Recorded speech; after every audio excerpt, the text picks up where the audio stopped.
ते ज्या गोष्टीचा पगार येतात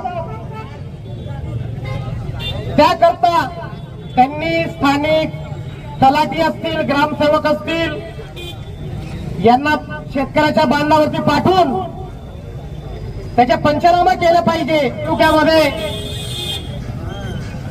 आपल्या शेतकरी कुटुंबातून 2 शेतकऱ्यांनी आत्महत्या केली.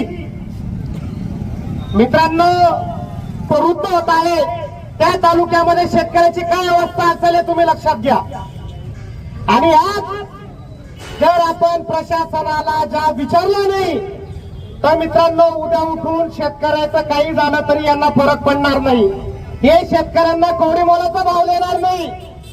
जो अन्नदाता आहे, या शेतकऱ्यांमुळे प्रत्येक माणसाची, मनुष्याची दिवसाची सुरुवात होते. जर अन्न पिकलं नाही तर तुमचं आपलं अस्तित्व पण काहीच नाहीये.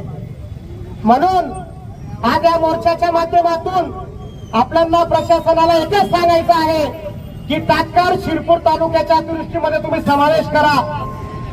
मग तो तुम्ही पाठपुरावा कसा करतायत आम्हाला काही घेणं देणं नाही, परंतु आजच्या शिरपूर तालुक्याचा अतिवृष्टीमध्ये समावेश झाला पाहिजे. आणि ज्या माझ्या शेतकरी कुटुंबामधून 2 शेतकऱ्यांनी जी आत्महत्या केली आहे त्यांना देखील काही ना काही शासनाकडनं लाभ मिळाला पाहिजे. त्यांच्या परिवाराला काहीतरी सरकारी नोकरीमध्ये लाभ मिळाला पाहिजे, अशी विनंती आपण आज प्रशासनाला करणार आहोत. आज मागील 8 दिवसापासून शिरपूर पक्षच्या वतीने तालुक्यामध्ये प्रत्येक खेड्यागावी जाऊन शेतकऱ्यांना आम्ही भेटत होतो. हा मोर्चा कुठलाही राजकीय नसून, कोणाच्या स्वार्थाचा नसून, तालुक्यातील शेतकऱ्याच्या हक्काचा मोर्चा आहे. आणि आज जर आपण एकजुटीने जमलो नाही, शासनाला आपली ताकद, प्रशासनाला आपली ताकद आपण दाखवली नाही तर उद्या उठून आपली किंमत 0 राहणार आहे. आज तर प्रशासनाने आपली किंमत 0 करूनच घेतलेली आहे. म्हणून हा मोर्चा आपल्याला काढावा लागतोय. जर आपल्या शेतकऱ्याची किंमत राहिली असती तर ही मोर्चा काढण्याची वेळ आली नसती.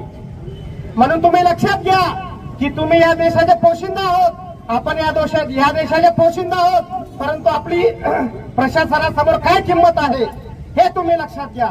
म्हणून मी शिरपूर तालुक्यातील शेतकऱ्यांना विनंती करतो की आता तुम्ही जागे व्हा. गेला तो काळ बटा वैजे आपले जावानी गरजनी आईनी तेनी. आपला हक्का करता जर आपण लढलो नाही तर उद्या उठून शेतकरीकडे कोणीही लक्ष देणार नाही.